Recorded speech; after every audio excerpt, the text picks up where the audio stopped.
Hi everyone, I hope you're all doing really well. I am Jasmine Fowler. I'm the Early Careers Attraction Specialist at HSBC, and it's great to be with you all today to talk about your well-being.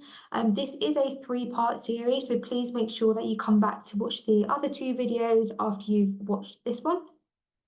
So today I'm with my colleague Kieran, who is going to help us to understand a bit about the wellbeing support that we can offer to our colleagues here at HSBC. And also she'll be able to suggest some mechanisms and tools that you'll be able to put in place to help you to stay calm during stressful periods that you may have coming up, like your exams.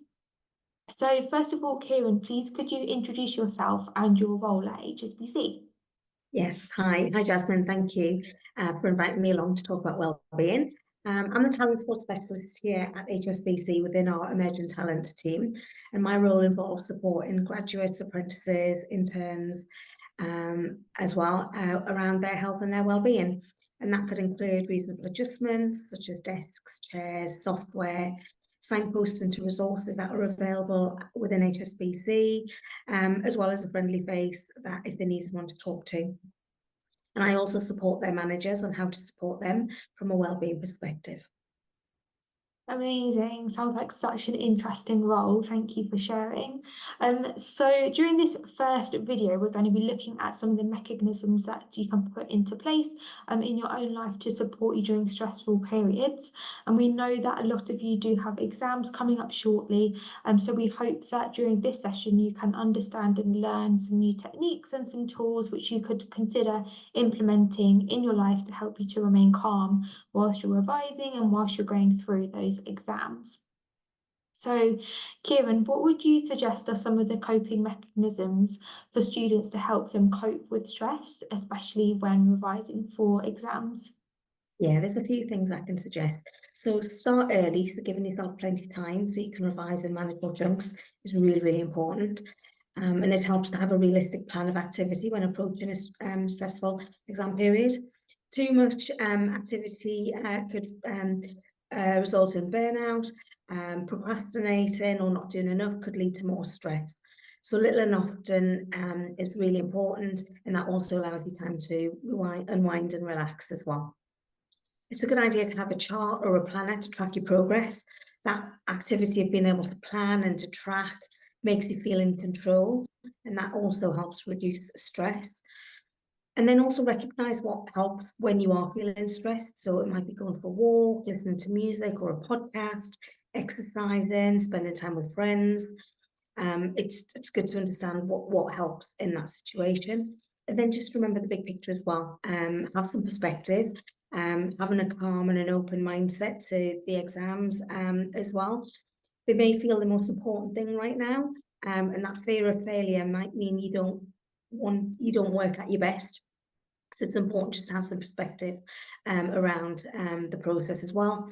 And it's always helpful to talk to someone who can support, whether that's your teachers, your friends, your family, and you're not on your own. So maybe study with someone else in your class.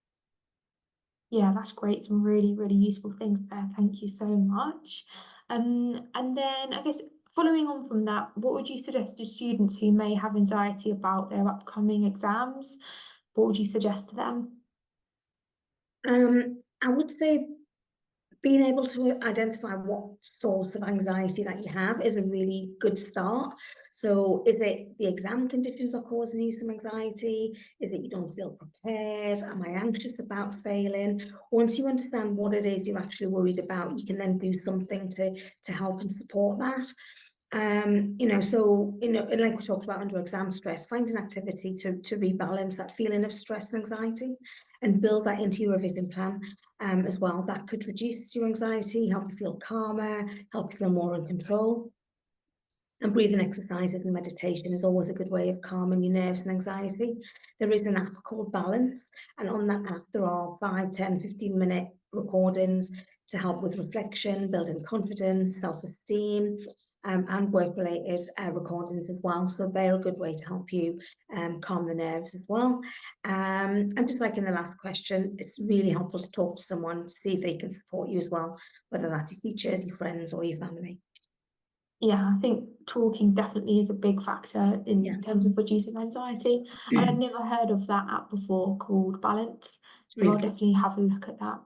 And then final question for this first part. So what would you do if you had a blank during the middle of an exam? Look into some good grounding techniques. So one could be wiggling your toes just to make yourself feel more present in the room. Breathing, so some deep breathing as well would help. If you're feeling unwell or you're unable to continue, then the invigilators could help. Count to 10. That also provides some relief and also gives a little bit of a rest to your brain. And then maybe consider moving on to the next question that you can answer, and then come back to the previous part where you had your blank. Yeah, that's a good idea. I know that happened to me quite a few times when I had exams when completely blank. So some of those tips would have been really helpful for me at that time. But hopefully that's been some useful top tips there for any students who have exams coming up and are going through that at the moment. And make sure you come back for the second session and we'll be looking at advice about going to university.